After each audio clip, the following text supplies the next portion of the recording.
Now at 5, how some Joplin homeowners can apply for assistance to pay for home repairs. Plus, a Pittsburgh jewelry store warns of a common scam in the area regarding fake gold jewelry. And Vice President Kamala Harris is set to make history as she formally accepts her party's nomination for president. I'm Skyler Henry in Chicago on the final day of the DNC. The 4 states' most watched news starts now.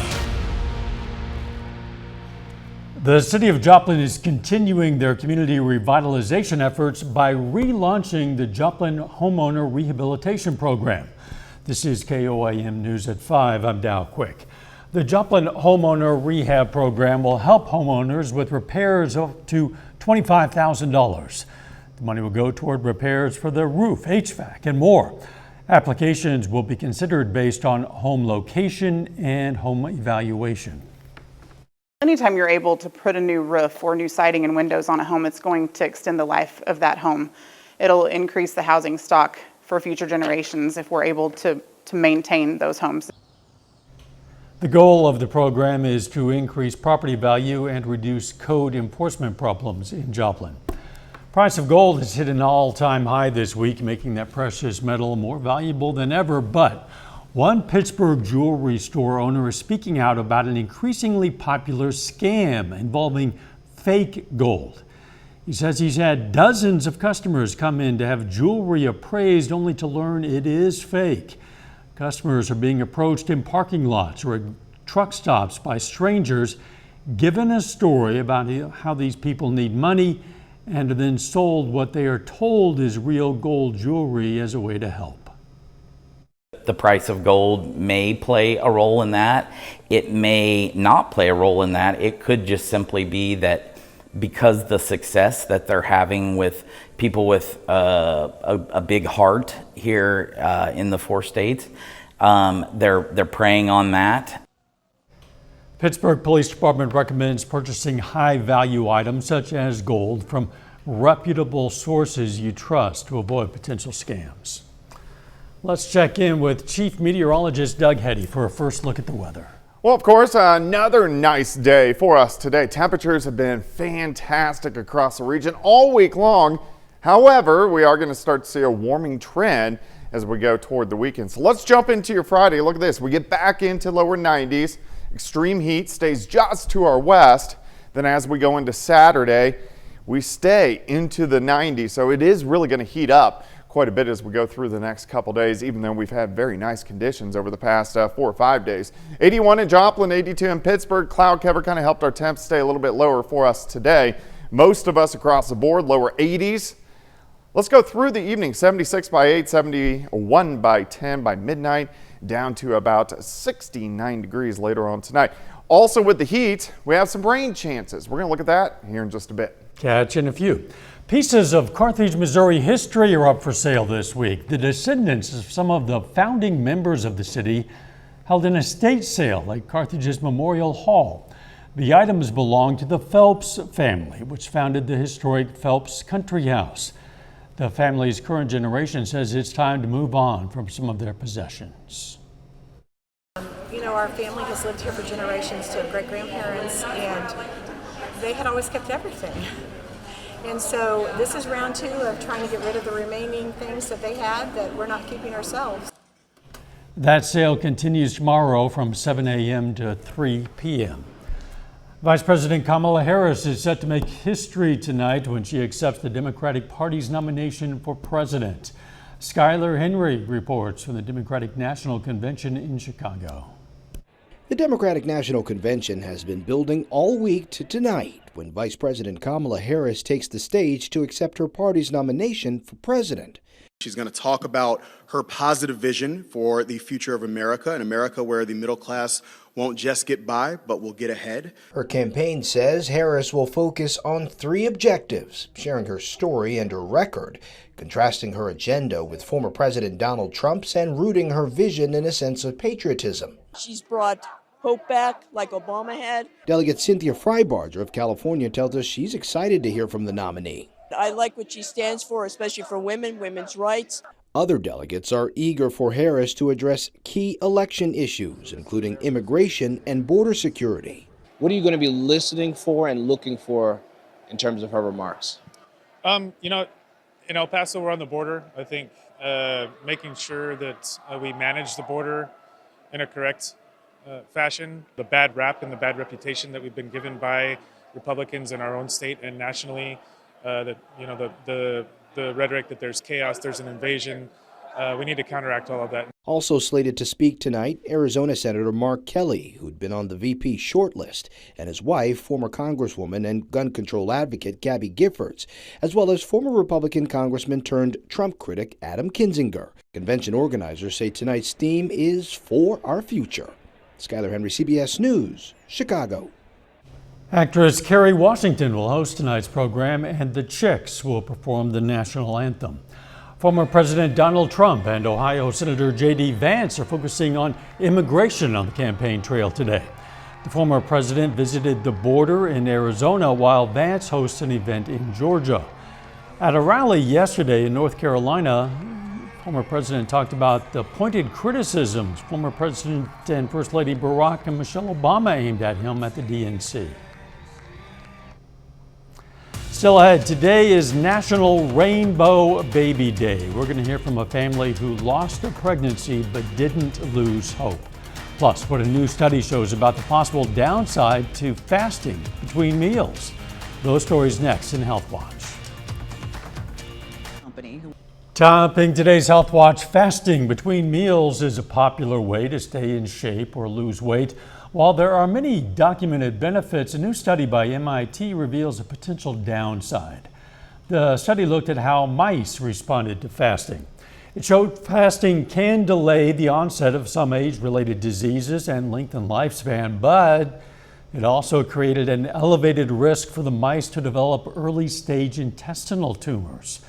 The study authors caution about making the same conclusion for humans and say further studies are needed. Today is National Rainbow Baby Day, which celebrates the birth of a child after experiencing pregnancy loss. About 21,000 pregnancies nationwide result in stillbirth each year. That's according to the CDC. Michael George has one family's story. It might be better for me to go up. Stephanie Lee is expecting her second rainbow baby. 1.5-year-old Elia is her first rainbow baby, born after a pregnancy loss. Her first child, Elodie, was stillborn at 36 weeks. It's something your brain just never fathoms could be an option. And so we entered the lost parent community after we lost our daughter. Actually, my daughter. Stephanie is at the Mount Sinai Rainbow Clinic for women who have experienced stillbirth, providing quality care and psychological support during future pregnancies. To understand the etiology of the patient's past stillbirth history or perinatal loss, and then put a plan into place to prevent future stillbirth, because history of a stillbirth is one of the leading risk factors for stillbirth in a future pregnancy. I was recommended to do a pre-conception consultation, and it just put this reassurance and hope in our family. Complications that were overlooked in Stephanie's first pregnancy were discovered.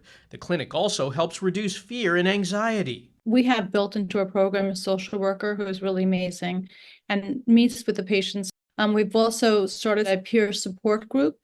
I think also advocating when you're pregnant to have access to frequent monitoring is so important. Our patients know that if they're concerned at any time that they can come in and have an ultrasound. Every single team member at the clinic is sensitive to the fact that this is a hopeful but scary journey.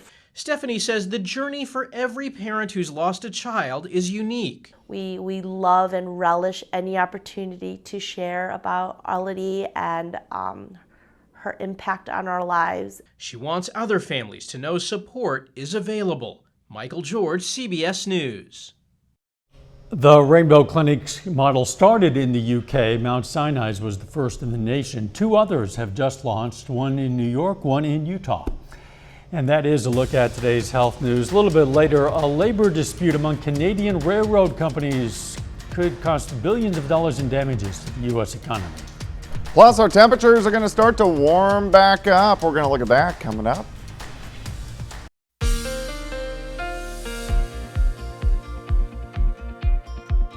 Well, it turned out to be a nice Thursday for us today. We had some clouds kind of late morning, early afternoon, kept our temperatures mainly into lower 80s, but we are going to see a warming trend as we go through the next few days. But at least this evening, it looks great. Nice shot. Indigo Sky Casino and Resort. Indigo's just outside of Seneca, Missouri. All right, through the evening hours, if you are going to be outside, we drop through the 80s, 70s, 60s, down into lower 60s. Once again, later on tonight, some very comfortable across the region, which, hey, we'll definitely take. 82 Stockton, 79 Anderson, 79 in Miami. Parsons is sitting at 80 degrees, but check this out. Our humidity, our dew points have been low. 55-ish to about 60 degrees. That puts us in that pleasant to not too bad range outside. Unfortunately, as we go through the next few days, the heat increases, so does the humidity, just not right now. 81 south winds at about 5 to 10, plus it's Thursday. Thursday is drought tracker day. It always comes out every Thursday. We're a little drier. Everybody is dry, but you can see from Pittsburgh, Joplin to Neosho, a moderate drought, and then Independence westward, a moderate drought. So we also have some rain chances that we are going to be focusing on as we go into the weekend. Still have some clouds, which are shifting through, but besides that, not a whole bunch going on. Watching this big dome of high pressure through Texas, so we get these weak waves.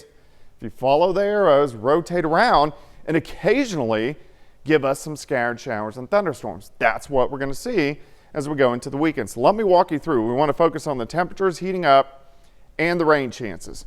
All right, by morning, lower 60s. A few more clouds kind of rotating through. This may keep our highs down a little bit tomorrow. I still think we'll get to 90, 91 degrees, but if we have enough cloud cover, it may keep us at 87, 88. As we go through the afternoon, partly sunny skies, you can see most of us about 90 to 91 degrees. Tomorrow night, pretty calm until late tomorrow night. Scattered thunderstorms start to pop up, mainly Missouri into Arkansas. We'll see how far west, if they can get to that Missouri-Kansas state line, but a pretty good chance southwestern Missouri, northwest Arkansas. We're looking at 10:30 in the morning Saturday. This means we'll start with scattered thunderstorms. So if you're going to Stockton, Table Rock, or Beaver Lake, you want to keep that in the back of your mind that the first half of the day Saturday will have scattered showers and thunderstorms, and then hot and humid once we get into the afternoon. Hit and miss storms again. We're looking at Sunday morning, clearing out during the afternoon. Most of us will make it right back up into the mid-90s for highs. All right, rainfall amounts across the region. It's not going to be a lot. Heaviest is going to be in central Missouri, but I think a lot of us will get a tenth, quarter of an inch, which, if you remember the drought tracker, we kind of need it because we are drying out. Also, our heat indices start to go up. Mid-90s tomorrow. The way it's going to feel to your skin once we get into Saturday, heat indices pressing 100 degrees. 64 in the morning, 85 by noon. High temp, 92 degrees. Let's look at the weekend. 93 Saturday, 95 Sunday. We're going to have morning thunderstorms both days, but I think the afternoons look okay. But those heat indices near 100 degrees by the time we head into the weekend afternoons. 92 tomorrow, 93 Saturday, 95 on Sunday, 96 on Monday. Hit and miss storms. Yeah, is that hot? Absolutely. Is it extremely hot? No, we can handle it. And a bit of rain is always welcome this time. Yeah, we'll take it. Thanks, Doug. The Lamar Free Fair is in full swing this week. KOAM's Anthony Saviello is in downtown Lamar to fill us in on all the events this week has to offer. Dow, thanks. It's a beautiful day out here in Lamar, in downtown Lamar, where the Lamar Free Fair is taking place. As you can see behind me, vendors are already set up. People have started to come in. Now, the main attractions, the carnival games, the rides, and all the food will kind of get started here in the next hour or so. But this morning, well, the talk was really the livestock and the kids who were presenting them. Earlier this afternoon, obviously some goat showing that was going on, but this morning it was all about the pigs, and we were able to talk to some of the exhibitors to kind of get to know what it is about the Lamar Free Fair that's just so special. What makes me come back every year is my mom is the mentor of our 4-H club, so we have a lot of young kids in our 4-H club, and the younger kids come back, they want to show pigs, and that makes my heart happy and makes me want to come back every year and show my pigs here too. Now, obviously, the livestock is great for the 4-H kids and a lot of the more agricultural side of the free fair. But for those who are just attending, you got plenty of good vendors, local vendors that are out here ready to sell you whatever it is that they have to offer. But then also, of course, the carnival games and the food. Everything that comes along with the fair is going to be right here available to those who attend today. But also, events continue into this weekend, specifically the Big Talk, Saturday evening, 7 p.m., Country Star, Clay Walker, and Tate Stevens. They're going to be right here in downtown Lamar at the Wyatt Earp Park performing. So it's going to be a show that not many are going to want to miss. Dow? All kinds of fun going on out there, it sounds. Anthony, thanks so much. Enjoy yourself, bud. Coming up, how some companies are using 3D printers to speed up the home building process. Topping today's Consumer Watch, Canada's major freight railroads came to a full stop today because of a contract dispute with their workers. But now the Canadian government has ordered the railroads to enter binding arbitration to get them moving again. Industry experts estimate the historic rail stoppage could have cost billions of dollars worth of economic damage and wreaked havoc on North American supply chains. Building a home can be expensive and time-consuming, but some construction companies are now using technology to build homes faster and with less environmental impact. Janet Shamlian takes a look at 3D printed homes. Lawrence Norzad recently bought this new home outside of Austin, Texas, with his girlfriend, Angela Hontus. At first glance, it looks like a typical house, until you see how it was built. The walls of the structure are a concrete mix layered with a 3D printer. These are really strong, thick walls. We're right next to a bypass and you can't hear anything, so it's very quiet. We're gonna walk in through the garage here. Connor Jenkins is the senior project manager for Icon, which built 100 homes in what the company calls the largest 3D printed community. Icon says the process is faster than traditional home building, uses less waste, and requires fewer workers. So where there were maybe 5 different crews coming in to build a wall system, we now have 1 crew and 1 robot delivering that scope. Only the walls are printed. The foundation, roof, and interior are constructed traditionally by home builder Lennar. Given the housing shortage that our country's dealing with, it's never been more important for us to innovate. Several companies are now building 3D printed homes from New York to California. Habitat for Humanity has also used the technology to create housing. Builders say the thick walls can better withstand severe weather and are more energy efficient than typical homes. But this couple is experiencing one problem: Wi-Fi connection.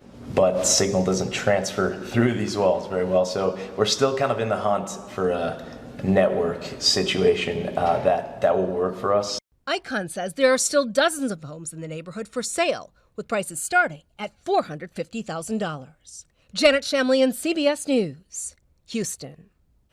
A final check of the forecast next.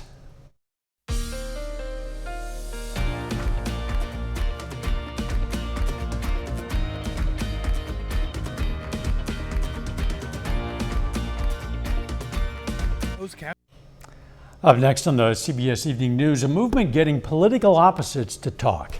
Then on KOAM News at 6, we're going to hear more about financial assistance available to some Joplin families in need of home repairs. Plus, some students in Arma, Kansas head down to Quapaw, Oklahoma for a field trip to 5 Mile Camp.